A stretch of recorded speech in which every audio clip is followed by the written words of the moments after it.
Bonjour à toutes, je suis ravie de vous retrouver aujourd'hui. Je ne vous cache pas que j'avais préparé une petite vidéo sur un sujet un peu précis, notamment bref sur notre lien à la famille. Et compte tenu des circonstances actuelles, je me suis dit que c'était peut-être pas le sujet le plus approprié. J'avais plutôt envie de vous donner quelques clés, voilà, compte tenu du contexte actuel. Euh, Quand on est dans une situation où on vit de l'angoisse, de l'incertitude, une situation qui est plutôt difficile, on a souvent deux choix.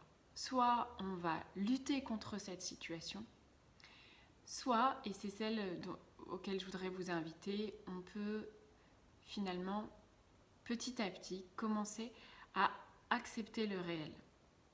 Je sais que c'est vraiment pas facile, mais plus vous allez lutter, plus vous allez vous épuiser.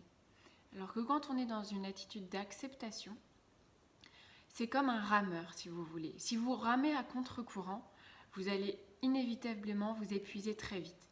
Si au contraire vous décidez de suivre le mouvement du cours d'eau, euh, vous allez être porté par ce courant d'eau et donc vous allez pouvoir durer plus longtemps dans la durée. Et je pense que vraiment dans ces situations de stress intense, il s'agit vraiment de ménager ses forces. On est un peu comme dans une course d'endurance. Donc il ne s'agit pas là aussi, c'est un des premiers points que je voulais voir avec vous, voilà, se ménager. Qu'est-ce que j'entends par se ménager? C'est pas, entre guillemets, tout donner d'un coup. Tout donner dans la façon de s'investir pour sa famille, pour ses enfants, pour voilà, ménagez-vous. On est dans une course d'endurance encore. On nous a donné un délai, mais finalement, on n'a aucune certitude sur ces 3-4 semaines qui arrivent. Donc, voilà, faites attention, si je peux me permettre, à vous ménager.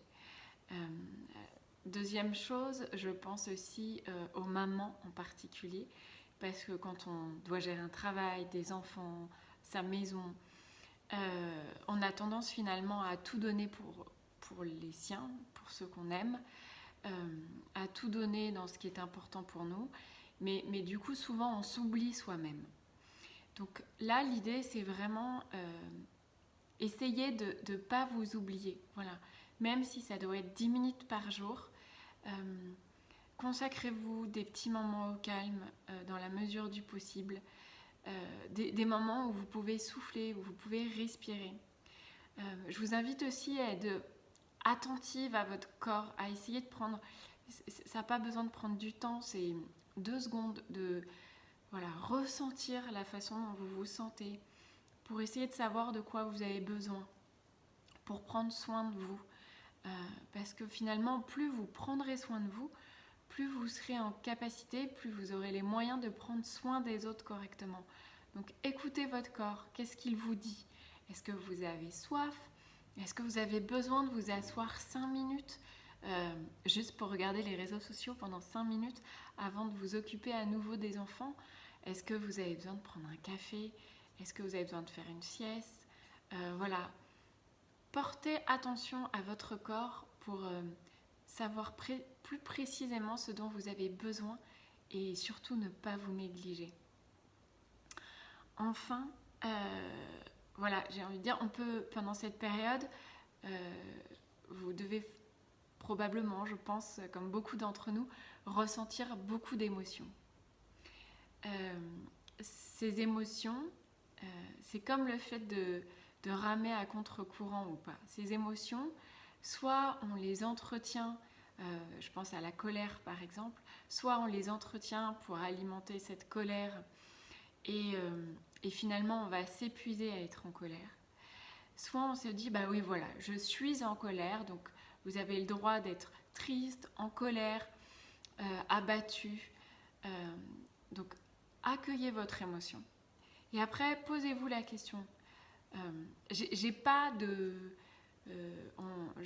d'action sur les choix des autres. En revanche, moi, je peux choisir ce que je fais de cette émotion. Je peux choisir ce que je fais de cette énergie que contient cette émotion.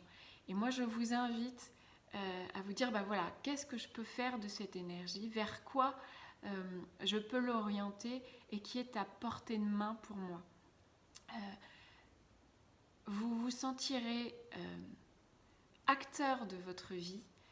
Vous aurez moins l'impression de subir les décisions des autres à partir du moment où vous mettrez votre énergie dans ce qui est à votre portée.